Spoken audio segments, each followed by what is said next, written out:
بسم اللہ الرحمن الرحیم الحمد للہ رب العالمین والعاقبۃ للمتقین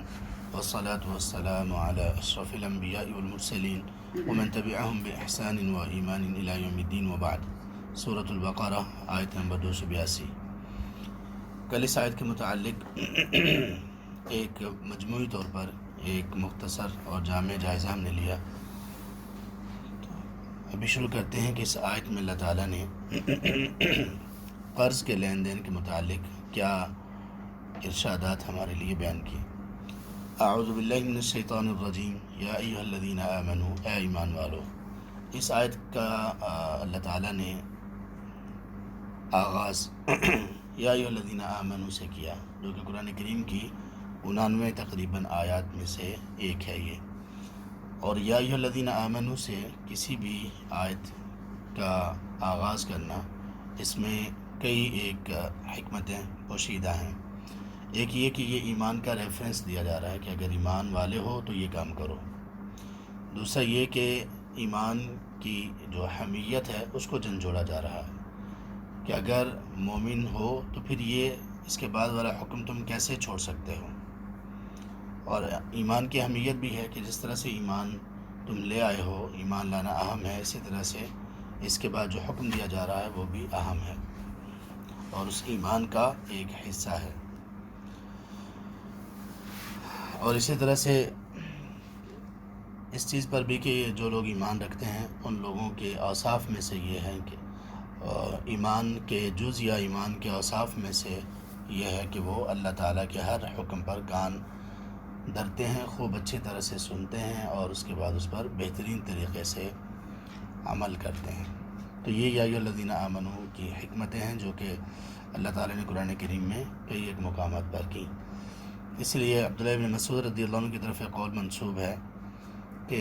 وہ کہا کرتے تھے کہ جب یا ایھا الذین آمنوا سنو تو خوب کان لگا لو، اما خیر تؤمر بہ، یا تو آپ کو کسی خیر کا حکم دیا جانے والا ہے، و اما شر تحذر عنہ، یا پھر آپ کو کسی شر سے روکا جانے والا ہے۔ اے ایمان والو، اذا تداینتم بدین، جب تم لین دین کرو قرض کا، الی اجل مسمی، ایک وقت مقرر تک، فاکتبوہ، تو اس کو لکھ لو۔ سب سے پہلا حکم لکھنے کا ہے، اور اس لکھنے کو اللہ تعالیٰ نے انتہائی تاکید کے ساتھ بیان کیا اور اس کے کئی ایک پہلوؤں کی طرف توجہ دلائی۔ صرف لکھنا نہیں بلکہ کئی اعتبار سے اس کو لکھنا ہے، ریکارڈ میں لے کر آنا ہے، اور لکھنے کے فوائد الگ ہیں اور صحیح لکھنے کے فوائد الگ ہیں۔ پراپر طریقے سے لکھا جائے، بہترین انداز میں لکھا جائے، ہر ایک چیز کو لکھا جائے، اور لکھنے والا بھی جانتا ہو لکھنا اور لکھوانے والا بھی جانتا ہو کہ میں کیا لکھوا رہا ہوں۔ یہ تمام چیزیں اس میں آنے والی ہیں۔ الی اجل مسمی، وقت مقرر تک، اس سے یہ معلوم ہوا کہ قرض کا لین دین کرتے ہوئے وقت مقرر کر لینا چاہیے کہ کب آپ واپس دیں گے۔ ہاں، یہ بھی کہا جا سکتا ہے قرض میں کہ جب آپ کو آسانی ہو تو آپ واپس کر دیجیے گا، تو یہ بھی کہا جا سکتا ہے کہ وقت نہ دیا جائے، لیکن وقت دیا جائے تو یہ زیادہ بہتر اس لیے ہوتا ہے کہ قرض دار کے بھی علم میں ہوتا ہے کہ مجھے قرض چکانا ہے، یا پھر اگر یہ اس سے کہہ دیا جائے کہ جب آسانی ہو تو دے، تو پھر یہ قرض دار کی بات ہے کہ وہ آسانی ہوتے ہی فوراً اس کو ادا کرنے کی فکر کرے۔ ایسا نہ ہو کہ قرض دینے والے کی طرف سے تھوڑی سی رخصت یا آسانی ملی ہے تو پھر وہ قرض واپس کرنے کے معاملے میں سست ہو جائے، یہ نہیں ہونا چاہیے۔ تو وقت مقرر کے بعد اگر قرض دار آدمی یہ دیکھے کہ جس کو قرض دیا گیا ہے وہ مشکل میں ہے، تو اس کو خود بخود اس کو مہلت دے دینی چاہیے۔ یہ ایمان کا تقاضا ہے، یہ اللہ کی پسند ہے، یہ اللہ تبارک و تعالیٰ کو محبوب ہے اور افضل ترین اعمال میں سے ایک ہے۔ اور اگر پھر بھی وہ دیکھے کہ مشکل ہے تو پھر وہ قرض معاف کر دے، تو یہ بہت بڑی نیکیوں میں سے ہے، افضل ترین اعمال میں سے یہ ایک ہے۔ ہاں، البتہ ایک اور چیز جس کی وجہ سے معاملات بڑے خراب ہو جاتے ہیں، اس لیے لوگ قرض دینے سے بچتے ہیں۔ کئی دکانوں پر لکھا ہوتا ہے قرض ادھار کس کی کینچی ہے؟ ادھر دوستی کی کینچی ہے، پتہ نہیں کس کی کینچی ہے،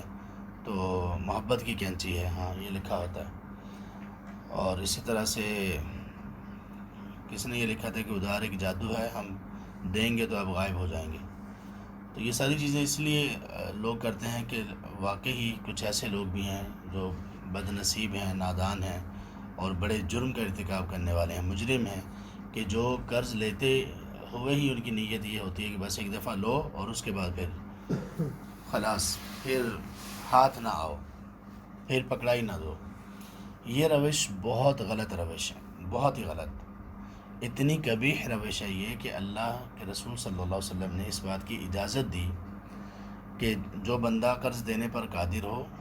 یعنی قرض دے سکتا ہو، تھوڑی بہت مشکل تو سب کو ہی ہوتی ہے قرض واپس کرتے ہوئے، جو بندہ قرض واپس کرنے پر قادر ہو، آپ صلی اللہ علیہ وسلم نے فرمایا جو شخص قرض کسی سے لینے کے بعد واپس کرنے پر قادر ہو پھر ٹال مٹول کرے تو اس بندے کی بے عزتی کرنا حلال ہے، اس کو شرم دلائی جا سکتی ہے، اس کو حیا دلائی جا سکتی ہے، اس کو کوئی مالی جرمانہ اگر کورٹ میں چلا جائے تو وہ کیا جا سکتا ہے، یہ تمام چیزیں اس کے کی جا سکتی ہیں۔ اتنی قبیح چیز ہے کہ قرض ادا کرنے میں ٹال مٹول کرنا۔ تو جو لوگ اس طرح سے کرتے ہیں کہ وہ قرض جب اس کا معاملہ ہو واپس کرنے کا اور واپس کرنے کے وقت وہ آگے پیچھے ہو جائیں، رابطہ نہ کریں، یا اس قرض جس نے دیا ہے، جس بندے کا قرض ہے تو اس سے بالکل کوئی تعلق ہی نہ رکھیں، یہ بہت خطرناک بات ہے۔ بلکہ جو لوگ واقعی اس معاملے میں سنجیدہ ہوتے ہیں اور خاص طور پر مومن جو ہوتے ہیں، ایمان والے جو لوگ ہوتے ہیں، وہ کبھی ایسا نہیں کرتے۔ وہ کیا کرتے ہیں، وہ خود آگاہ کرتے ہیں کہ بھائی آپ کا قرض تھا تو میں دینے سے بھی قاصر ہوں، اور اس کے بعد میں کوشش کرتا ہوں کہ میں دوں۔ اس کے بعد اس کو اس چیز پر بھی تیار رہنا چاہیے کہ وہ دوسرا بندہ جس نے آپ کو قرض دیا ہوا ہے، ممکن ہے آپ کی یہ بات اس کی سمجھ میں آ جائے اور وہ خاموش ہو جائے، اور یہ بھی ممکن ہے کہ وہ کوئی کڑوی کسیلی آپ کو سنا دیں، اس کے لیے بھی تیار رہنا چاہیے۔ ظاہر آپ نے قرض لیا ہوا ہے، اب آپ کوئی مالک تو نہیں بن گئے، اب آپ کوئی نواب تو نہیں بن گئے کہ آپ کو کوئی بات بھی نہ کرے۔ قرض بھی آپ نے لیا ہوا ہے اور قرض دار بندہ وہ خاموش منہ بند کر کے بیٹھا رہے اور آپ کو کچھ بھی نہ کہے، یہ نہیں ہونا چاہیے، بلکہ اس میں عاجزی ہونی چاہیے اور اللہ تعالیٰ سے بہت دعا بھی کرے اور کوشش کرے کہ اس کو قرض کو چکا دے۔ اور سلسلے میں کئی چیزیں کی جا سکتی ہیں، کسی اور طرف سے پیسے کر کے دے دے، پکڑ کے دے دے، کوئی اور اس طرح خاص طور پر جس آدمی کے بارے میں یہ معلوم ہو کہ وہ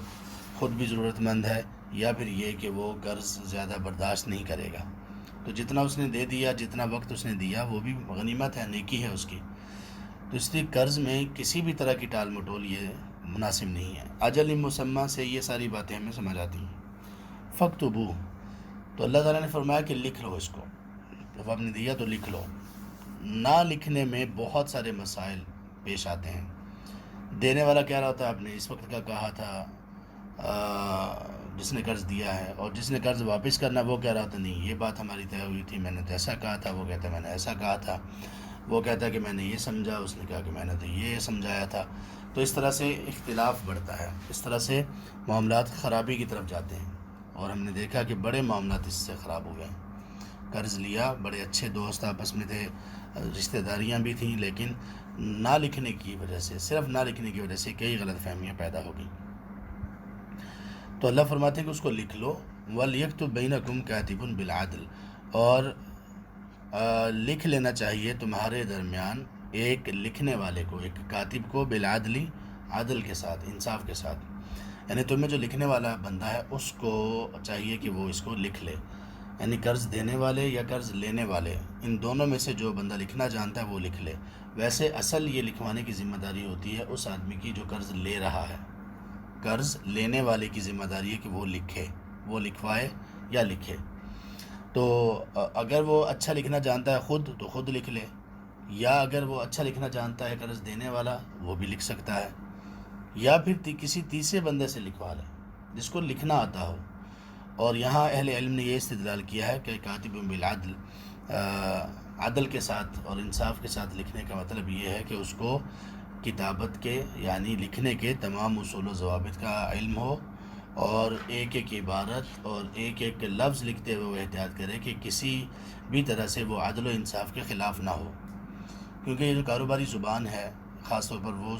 کاروباری زبان جو بعد میں آدمی کورٹ میں عدالت میں پیش کر سکتا ہے، اس میں ایک ایک عبارت کے کئی مطالب نکل سکتے ہیں، تو اس میں کبھی کسی کی حق تلفی کا بھی خدشہ ہوتا ہے، قرض دینے والے کی یا قرض واپس کرنے والے، دونوں میں سے کسی کی، تو اس نے کہا کہ عدل و انصاف کے ساتھ لکھے، ہر اعتبار سے وہ عدل کا معاملہ کرے، اور اس میں وہی چیزیں لکھے جس پر دونوں متفق ہوئے ہیں، کسی ایک کی سائڈ نہ لے۔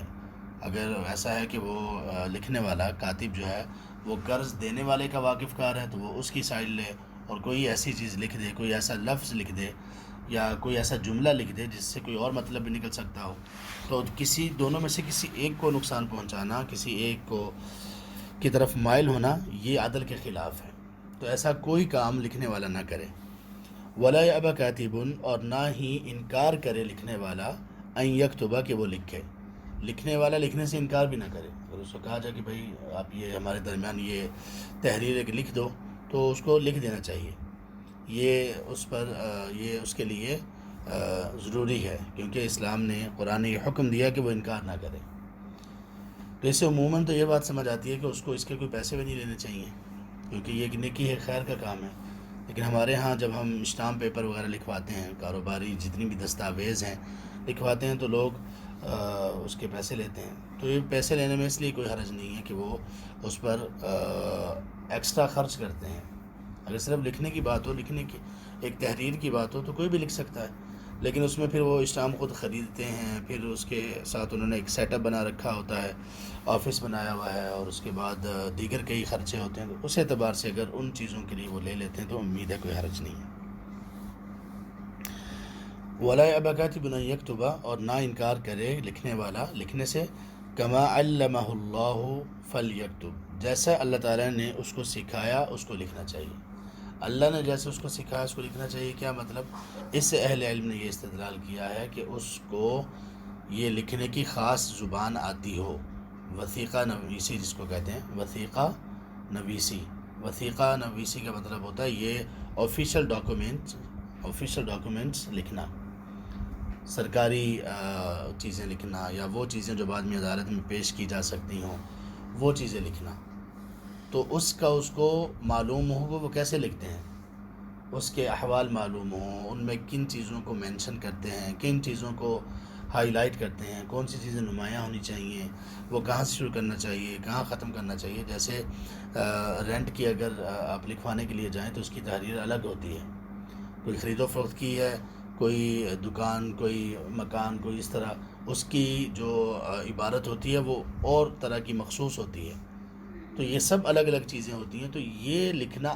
آتا ہو لکھنے والے کو، یہ سادہ لکھنا نہیں ہے، سادہ لکھائی نہیں ہے یہ، بلکہ اس طرح سے اس کو لکھنا آتا ہو کہ وہ اس کی جو اونچ نیچ ہے اس سے خوب آگاہ ہو لکھنے والا۔ وَلْيُمْلِلِ الَّذِي عَلَيْهِ الْحَقُّ، اور لکھوانا چاہیے اس شخص کو، لیملل لکھوانا چاہیے، الذی اس شخص کو، علیہ الحق جس کے ذمہ حق ہے، یعنی جس کے ذمہ قرض ہے، جس کے ذمہ قرض ہے اس کو لکھوانا چاہیے۔ اس سے معلوم ہوا کہ لکھوانے کی ذمہ داری اصل میں قرض لینے والے کی ہے۔ وَلْيَتَّقِ اللَّهَ رَبَّ، اور اس کو اللہ تعالیٰ کا تقوی، اپنے رب کا، اپنے اللہ کا تقوی اختیار کرنا چاہیے جو اس کا رب ہے، یعنی تقوی اس اعتبار سے کہ وہ اس میں کوئی ایسی چیز نہ لکھوائے جو خلاف واقع ہو، جھوٹ ہو، دھوکہ ہو، جس میں کوئی نقصان ہو قرض دینے والے کا، پیسے کم لکھے ہوں یا مدت کم لکھ لی جائے، یا اور کوئی ایسی شق اس میں جانتے بوجھتے ہوئے وہ ڈال دے جس سے ظلم ہو، جو تقوی کے خلاف ہو، تو اس لیے کہہ دیا کہ تم اللہ کا تقوی اختیار کرو اپنے رب کا۔ ولا یبخس منہ شیئا، اور وہ نہ کمی کرے اس سے کسی بھی طرح کی، کوئی نقص نہ رکھے، لکھائی جو لکھوائے کاتب کو ظاہر ہے کہ وہ خود لکھوائے گا نا کہ یہ ہمارا معاملہ طے ہوا ہے، آپ یہ لکھیں، تو اس میں کسی طرح کا کوئی نقص، کوئی کمی نہ کرے، جو چیزیں طے ہوئی ہیں وہ پوری کی پوری بتائے اور پوری کی پوری لکھوائے۔